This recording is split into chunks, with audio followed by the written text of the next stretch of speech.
itsura ng hindi naka-attend ng alumni.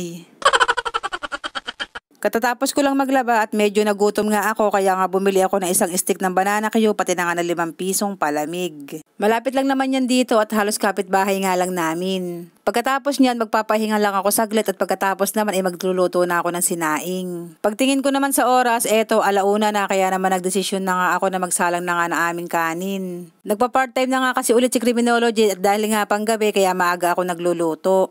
6:00 ang pasok niya at 3:00 naman siya umaalis dito kaya naman pagtungtong pa lang na 1:00 ay nagluluto na nga ako. Nagprito na nga ako ng 2 pirasong hotdog at yan nga ang kanyang babaunin. Sinamahan ko na nga rin yun ng 2 pirasong pritong manok, isang pakpak tsaka nga isang leg na nabili ko lang dun sa may kanto. 2 kanin nga ang pinapabaon ko sa kanya dahil alam niyo naman si Criminology malakas kumain.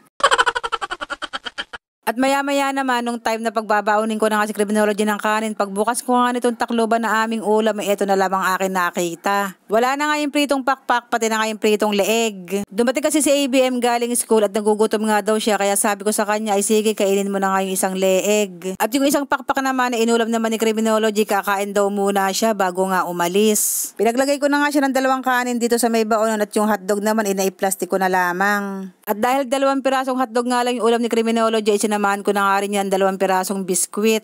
Sinamahan ko na nga rin yan ng 3 pirasong B-press dahil wala naman siyang baong toothbrush.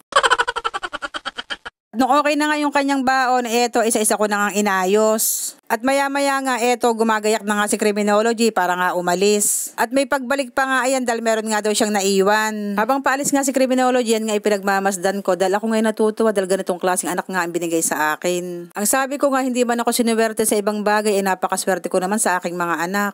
Dahil ngayong araw nga ang alumni dito sa may amin, lumabas nga ako para nga tingnan yung mga a-attend nga ng alumni. Ang sabi nga sa akin ni grade 7 ay, mama, naiinggit ka ba sa mga a-attend ng alumni? Ang sabi ko naman ay oo na hindi. Oo, kasi simula yata na ako'y mag-asawa, hindi na nga yata ako naka-attend ng alumni.